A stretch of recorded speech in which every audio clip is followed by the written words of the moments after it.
And I just want to tell you a very brief story about how serendipity works, because here we are, Biodiversity for a Livable Climate, just this little organization crawling its way up to carbon sequestration. And so I'm sitting at my desk calling this company, this organization and that organization, and I called OCA, and the person who answers is a young man named Corey Melba. And I said, hey, you know, you don't know me from Adam, but we've got this thing we're doing, want to get carbon in the ground, and do you think you guys would like to partner with us? And Corey says, let me get back to you. And within 24 hours, he got back to me, and he said, yes. And that's great, we're partners, and we start chattering back and forth, and before we know it, we're invited to talk at Organic Consumers Association, little kind of presentations the day before the People's Climate March, and we meet Ronnie and Tom Newmark and Larry Coppold, and Ronnie tells me that he's known Corey since he was a little baby, and Corey has grown up to be another wonderful activist in that whole genealogy. And that's how serendipity works, and that's how we get together, and that's how we really have remarkable things happen. Ronnie?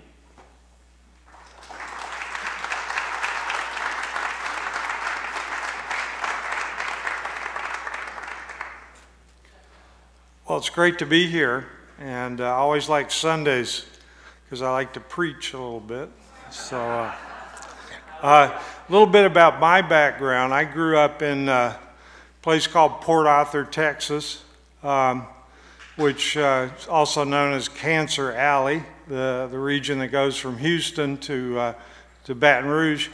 And you know, growing up over my lifetime, I gradually got to see the oil companies, basically, who already controlled Texas, basically take over the U.S. and the world. And the other thing about Port Arthur, Texas, is that's the destination for the XL pipeline. That's what they're trying to do, is pipe this dirty crude down to Port Arthur so that the oil refineries down there can refine it and ship it overseas. So I feel very connected to the climate movement.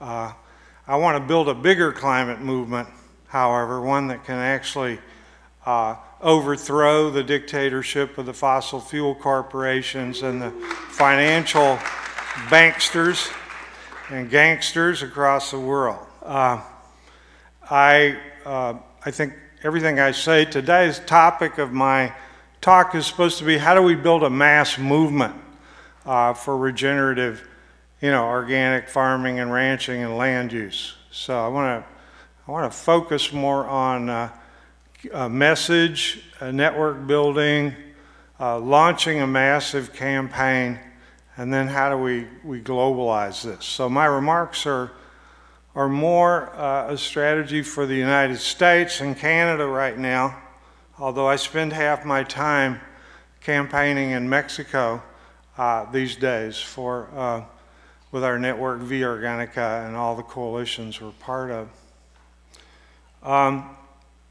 In 2010, I went to the People's Climate Summit in Cochabamba, Bolivia, and I was really struck by the slogan of Via Campesina, which is an international network of 50 million small farmers and ranchers across the world. And their slogan in Cochabamba was, small farmers can cool the planet.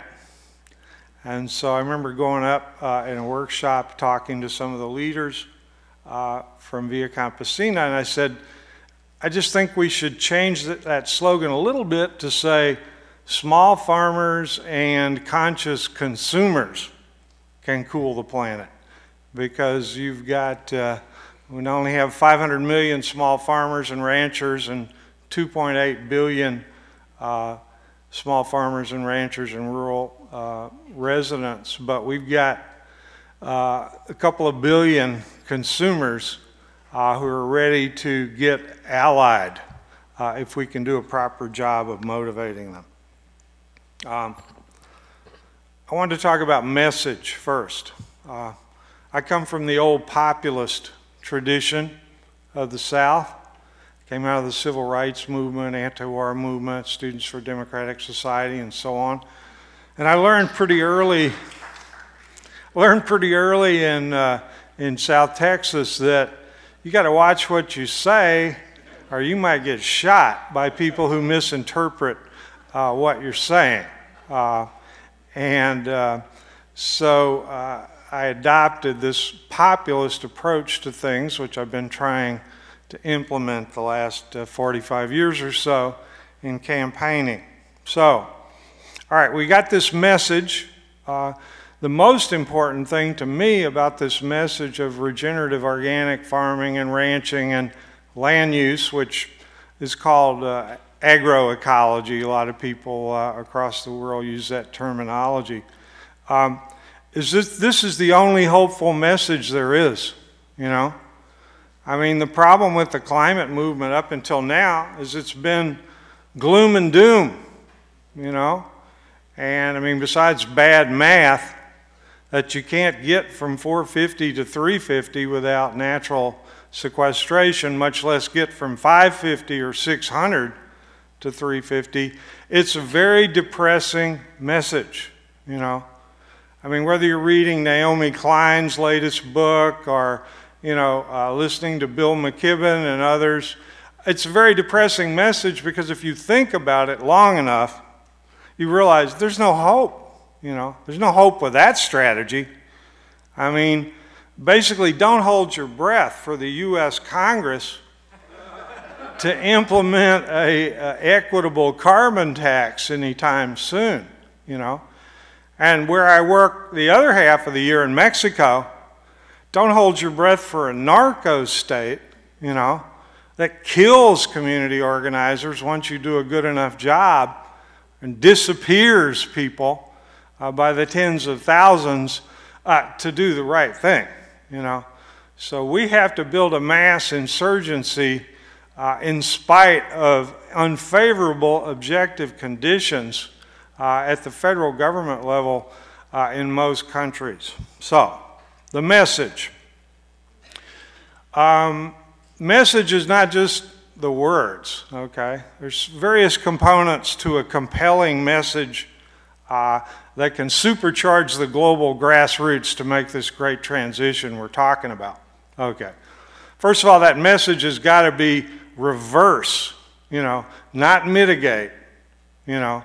We have to pick out the research that's out there now, which is at critical mass, that shows, you know, that we can not only address global warming, climate instability, climate catastrophe, we can reverse it.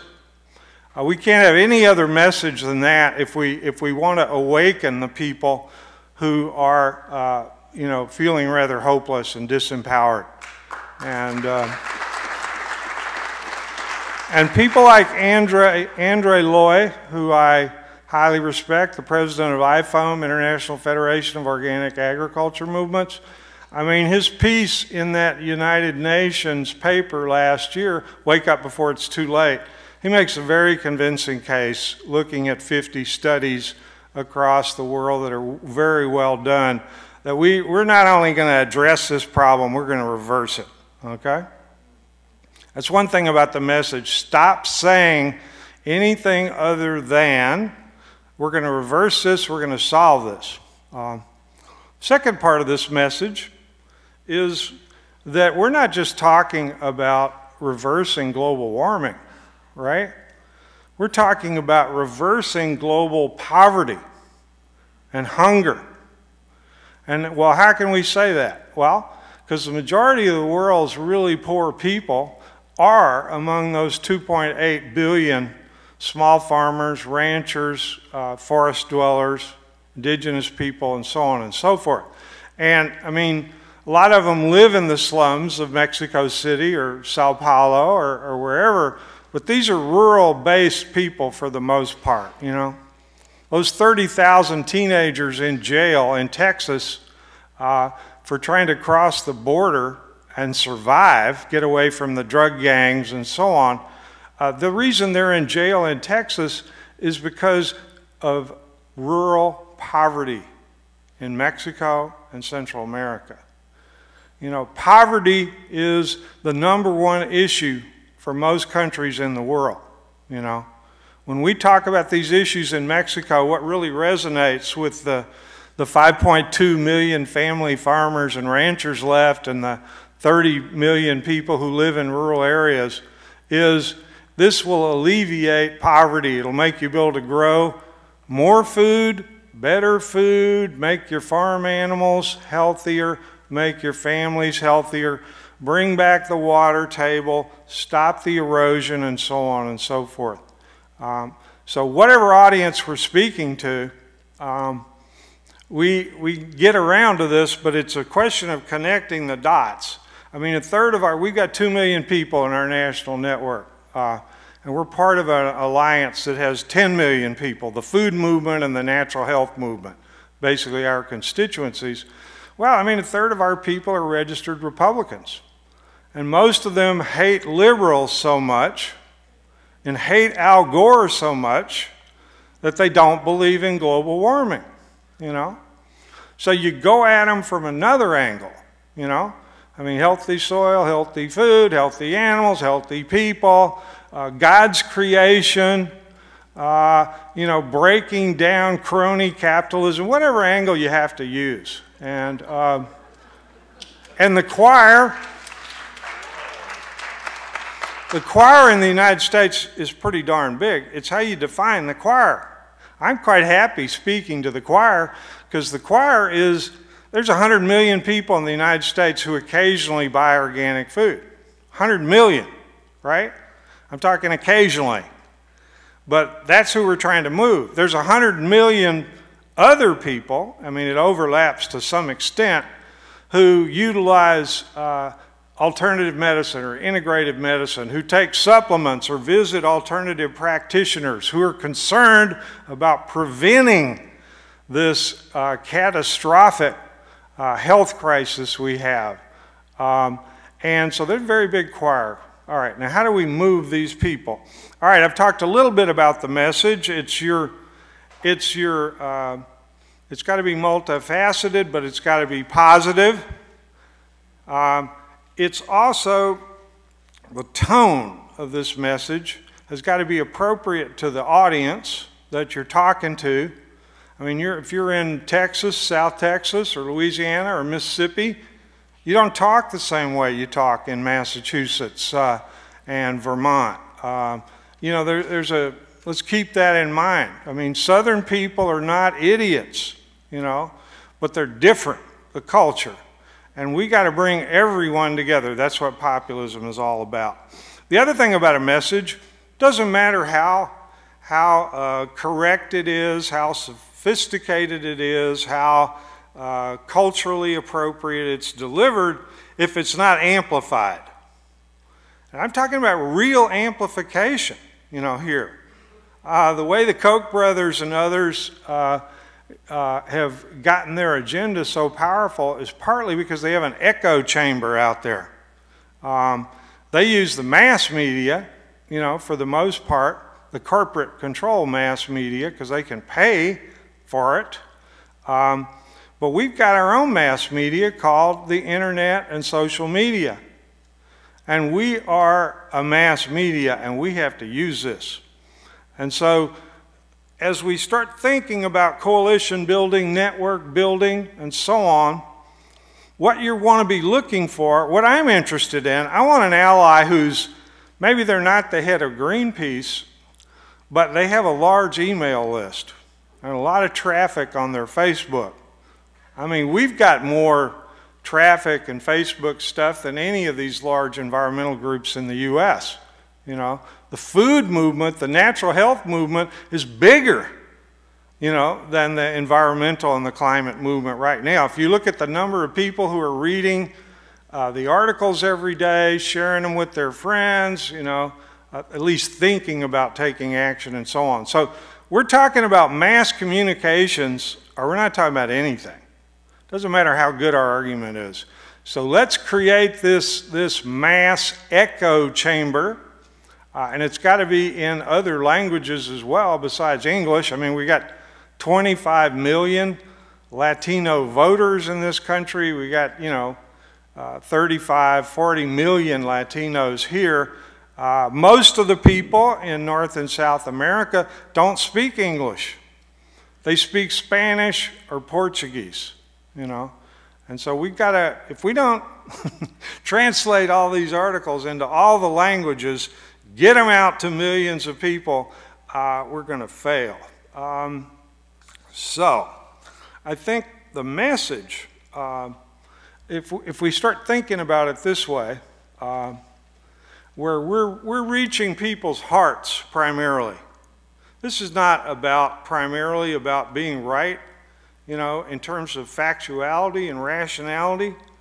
If you don't reach people's heart, first and foremost, as well as rationally, we're not going anywhere.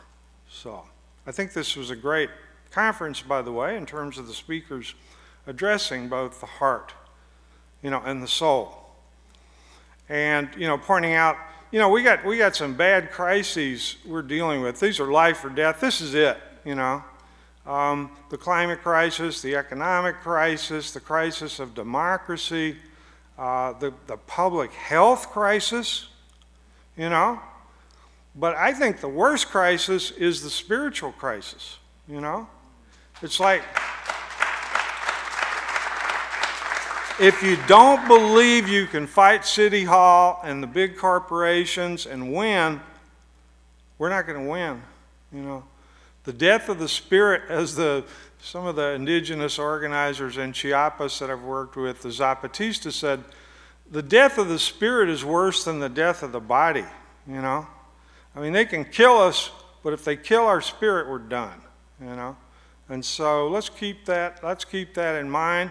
Not everyone in this country is a person of faith, but 30 or 40% of them are. And we got to win them over, And we can do it. Okay, network building. I use that term, network building, instead of coalition building. I mean, it means the same thing in a way, but it's really different, okay? We have a limited amount of time to put together a public education apparatus in this country and a campaign apparatus in this country that can really make a difference as quickly as possible and help us help the rest of the world do the same thing. So, what's the climate movement now, in the U.S.? Well, it's obviously not big enough to make the changes we need. We may all want a carbon tax that's reimbursed, but we obviously aren't strong enough. Okay, how do we make the climate movement, or look at the food movement, the food and natural health movement? Well, we're pretty darn big, but we're not big enough, at this point. I mean, look at what the federal government is doing in terms of food policy and health policy and so on. We're not big enough. So how do we get a coalition, a network that is big enough? And again, it's connecting the dots. Every person in this country who's active around something falls into 5 categories of their primary passion. They're either passionate about health, justice, sustainability, peace, or democracy. All right? Pretty hard to think of someone who's an activist who isn't involved in one of those areas. And if someone's been a peace activist their whole life, instead of trying to convince them to drop that, and become a climate activist or a food activist, let's connect the dots. Why do we have wars? Why do we have nonsense like the drug war and the narco politics and so on and so forth? It's the degradation of the land, exhaustion of natural resources, rural poverty is the bottom line. That's what war is all about. This ISIS group, that is able to convince idealistic young people from all over the world to risk their lives and go join up so they can fight the gringos, you know? It's like, this wouldn't be happening if the land hadn't been degraded so badly over time that you can't really make a living very easily, you know, all the way from, you know, Syria to Iraq, you know? They wouldn't be dependent on the oil sheiks, you know, for their welfare, for their money, if we had a regenerative organic transition in place. Okay. So whatever issue it is, you're concerned about world hunger. I mean, we're seeing groups like Oxfam now are starting to realize that climate issues and poverty issues are exactly the same thing. We just have to connect the dots. People who don't have good health. I mean, the problem with America is that the body politic is so severely damaged, you know, physically and mentally, that once you get past a certain point, all you can think about, you got an autistic kid, try to be a full-time activist and have an autistic kid, you know. Try to have a heart attack, you know, and recover from that and be a full-time activist. Just like, wow. A lot of people are very consumed with the fact that we've got an intense health crisis in this country. All right, they're not going to get unconcerned about their kids or their health or their parents or whatever. We've got to connect the dots. Healthy soil, healthy food, healthy animals, healthy people is the solution. Natural health is the solution. Preventative health. And millions of people recognize this. We can connect the dots there.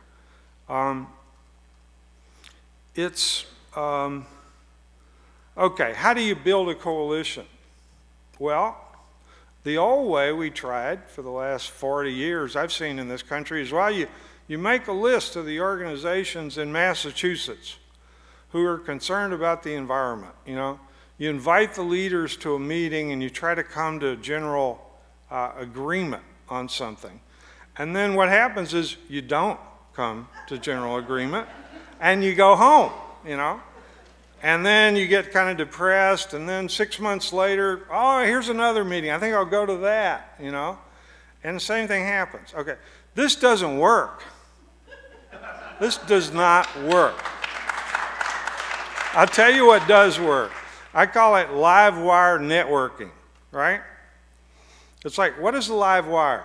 All right, it's a person who connects the dots, right? And who is open-minded. Right? That's what a live wire activist is, or a live wire would-be activist. All right, so if you're looking to get the Sierra Club in Massachusetts and the Audubon Society and the National Wildlife Federation and the Nature Conservancy, you know, and the Water Keepers and the, you know, the Humane Society and the peace groups and the economic justice groups, don't count on their CEOs or their executive directors. These folks are not necessarily, they haven't connected the dots. They're trying to keep their own single issues afloat, their own funding. They have this inertia. It's built in. Once you work in a sector, you start thinking it's the most important sector, you know? I mean, you do. It's very hard to fight that. But if you do the proper activist inventory, I call it, identify the real live wires, and this is not something you can do in 10 minutes. It's like, who do you know in the Sierra Club who's as passionate as you are about regenerative organics? Who do you know? That's where you start with, right? You have got to identify, and hopefully you can find some secondary leaders, if not the primary leaders, and you start knitting these people together. Live wires connected to live wires produce a synergy. And by the way, don't have any dead wires in this network. I mean, one of the main problems with activism in the United States, as I pointed out, the body politic is severely damaged. We're dealing with damaged goods here, you know? It's not people's fault that personality disorders are rampant, you know, in the movement. It's not their fault. I feel sorry for all of us who've had to grow up in this society, but do not include those people, you know, at least at first, in your Livewire network. If someone, and my test is often, does someone have a sense of humor, you know? They still have a sense of humor, they're probably a potential populist, you know? If they don't have a sense of humor, look out, you know? So, okay, so Livewire networking, and this has to happen in every town. We got 3,260 counties in the US, we got 2,400 municipalities in Mexico. You have to do this activist inventory throughout. And what you're looking for are these sectors, right? You're looking for these important sectors. And you find those people who already agree, and you come up with a plan, you know?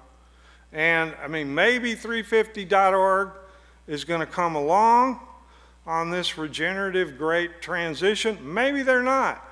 But I guarantee you the majority of their rank and file in their chapters are going to come along, you know? And the majority of Sierra Club members, you know, are going to come along.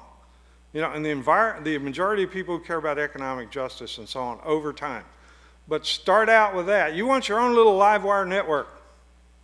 If you don't have it, if you're just a member of a group that's some live wires and a bunch of dead wires, form a new group.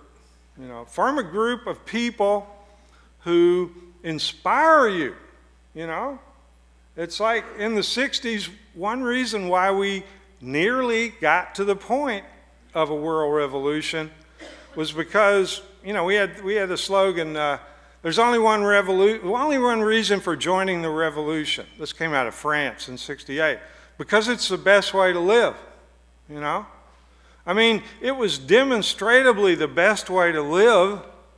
You know, I mean, every person you met, you know, you brought them home to your house, your commune, they joined the movement. Why did they join the movement? Because they looked at us. We were happier, you know. We were, you know, quote, smarter in terms of seeing through all the myths of the man and all the ridiculous crap, you know. And it's got to be like that again. If you don't exude optimism, positive energy, we're going to lose. A movement of losers is going to lose, you know. And we've been looking down so long, it looks like up, you know. Up is up, you know. Okay. All right, let's get down to a campaign strategy. Any movement needs a vision. Okay, we got the vision. But you need a strategy, and you need tactics that are appropriate to that strategy. We can't do everything at once. But one thing we can do is let's stop looking at the figures on carbon emissions, you know, through the lens of the IPCC and the most published information. The #1 contributor to global warming in the world is our industrial, food, and farming system. And its direct and indirect impacts. I mean, look at the statistics. You know, everyone, oh yeah, it's 30 or 36 if you look at the full cycle. But then you look at, well, deforestation and draining of wetlands are 20. Well, what causes that? You know, I mean, over half of it is industrial agriculture. 70% of the farm animals in the world are in these animal prisons that we call CAFOs, euphemistically concentrated animal feeding operations. if we don't change our global food and farming system, we're done. We're done. It's not about just transportation. You know, that's a chunk. We got to change that. It's not just about housing and buildings. That's a chunk. We got to retrofit that. We got to put everyone to work who wants to work and re-retrofit this country. You know, it's not just utilities. Not just utilities in the coal industry. It's every time you sit down to eat, or you go to the grocery store, or you go to the restaurant, if you don't watch out, you're eating fossil fuel, you know, industrial agriculture, factory farms, GMOs, you know, and you're poisoning yourself, you're incapacitating yourself. You know, we got to get healthy because it's going to take us 20 or 30 years to turn things around. We got to all live another 20 to 30 years, you know. And our children, I got a 17-year-old, we got to make sure that our children are healthy enough, you know, to help us do this, you know. All right. So let's get even more. Yeah, I got 2 minutes. The number one obstacle to regenerative organic farming, ranching, and land use in North America are factory farms. Okay? Our system of meat and meat, milk, eggs, dairy is like a huge, you look at this closely, it's the huge contributor to fossil fuels. It's the reason why we're not sequestering carbon in the soil. And we can change this thing, okay? These big food companies and grain companies and genetic engineering companies that dominate our food and farming system are suffering. They've reached a point now where they're barely making money in the U.S., a lot of them. General Mills, Coca-Cola, McDonald's, the rest of them. They're still making a lot of money on the developing world. We got to build a campaign that includes the animal rights movement, that includes the environmental movement, includes the food movement, includes the economic justice, and what it is got to be, it's not a question of just meat versus no meat. Everyone in society has got to boycott factory farmed foods, period. And as we do so, we're going to create, a lot of people don't know this, grass-fed beef in the U.S., the fastest growing component of the food sector. It's grown 25% a year for the last 10 years. Last year it grew 50%. In 5 years it's going to be 40% of the market, even if we don't build this movement we're talking about. You know, it's like this is the Achilles heel in the system, you know. Ranchers aren't like a farmer growing Monsanto's genetically engineered corn and soybeans. The difference with a rancher is that the animal they took care of until they went off to the animal prison or the feedlot or the slaughterhouse facility. They cared about those animals. They still care about them. The only reason they take them to the auction house to let Cargill and the rest of them take charge, they don't have any choice. We offer ranchers who farm ranch on 371 million acres of public land in the U.S. That's more land than the entire cultivated farmland in the whole country. Those ranchers can be our allies. You know, they might not want to talk about reversing climate change, but they certainly understand they want a fair deal. They want an environment that their kids and grandkids can use. They want a fair price. If we hammer McDonald's and the other big purveyors of junk food hard enough, they will offer USA grass-fed, grass-finished hamburgers. Because if they don't, we're going to put them out of business.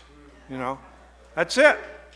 And I mean, I was coming yesterday to the thing. We were talking about our Coca-Cola boycott and how we got some interesting statistics. Their sales are falling and something, you know, and they're freaked out about the fact that they're using genetically engineered high fructose corn syrup in their Coke. And now, with Vermont passing that law last May, what is Coke going to do? Are they going to put a label on their Cokes in Vermont that say contains genetically engineered ingredients? Well, no, they don't do that in Europe. Well, I just saw a sign here on the bus thing that said Coca-Cola deliciously sweetened with stevia and cane sugar. All right? I mean, these companies that we thought were invincible are not invincible. You know, we can take them, we can cut them down to size, we can make them behave, or we'll put them out of business, and that's it. That's the kind of movement we've got to build. And we've got some challenges to build this giant coalition to dismantle the factory farm and the industrial farming infrastructure, but we can do it. I mean, the animal rights group is as big as the food movement in this country. They really are, you know? And we need to embrace their primary concern, which is one of their primary concerns, cruelty to farm animals. We can't just sit back anymore and say it doesn't matter that we torture billions and billions of farm animals, that we turn out food that makes people, you know, clog up your arteries and give you heart attacks or cancer. You know, that gives 1 out of every 43 boys now autism, you know, and 1 out of every 10 boys is going to have autism, you know, in 5 years, you know, to 10 years, you know, and many of the girls too, you know. We've got to take this on. We can do it. Okay, the final thing is we have to globalize this movement. I mean, I was real active in what was called the solidarity movements, you know, in the 60s, 70s, 80s, especially. We're talking about a solidarity movement here. That's what this is. Because the only way we're going to solve this problem is the 500 million small farmers and ranchers and forest-dwelling communities in the world. We're not going to solve this, you know, with clever lobbying in D.C. or changes made here. If we don't get the farmers, you know, in Mexico, Central America, Latin America, that's our big responsibility as people in the Western Hemisphere. You know, the Europeans have, I mean, we've got a responsibility to Mother Africa too, where we're all from originally, but the Europeans are going to play a role too. There's lots of people in Europe saying exactly what I'm saying here today. But we got to get the majority of the farmers of the world, especially in the most degraded areas. I mean, there's recently a study by Johnson at New Mexico State University. It's quoted in a book, The Soil Will Save Us by Kristen Olson. It just came out, this study, right before her book came out. They did a study, New Mexico State University, with Sandia Labs. I mean, Sandia Labs aren't a bunch of hippies. I mean, they do things like build atomic bombs and stuff like that. These are not fuzzy-minded granola eaters. Their study showed 22%, I mean, it was quoted at this conference, people said 25% of the world's arable land is so degraded right now that it's lying fallow. Well, what that New Mexico State Sandia Labs study said is if we apply regenerative, you know, organic or agroecological techniques to half of this fallow land in the world, we can totally reverse global warming. But you look at a map of where these are, and it's not Massachusetts, you know. It's not you know, a lot of the parts of the U.S., but it is the south and southwestern U.S. and the Midwest that used to be prairie that's now genetically engineered corn and soybeans, and we can do it. But let's leave this conference realizing that each one of us is a leader. That's it. There are no leaders if you're not a leader. Let's go out and find those live wires in our community, in our states. You know, let's organize a network, and you're going to be hearing in the next couple of weeks more calls for this great boycott of factory farm food and so on, and let's do it, and we can do it. Thank you very much.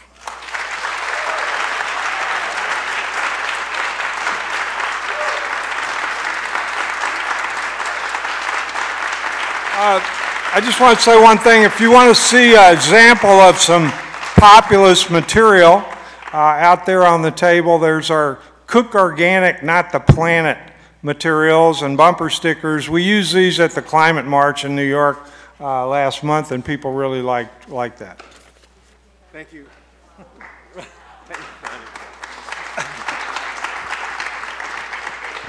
Ronnie also channels the great populist orator Mary Kay Lease, who said to farmers, "You've got to raise less corn and more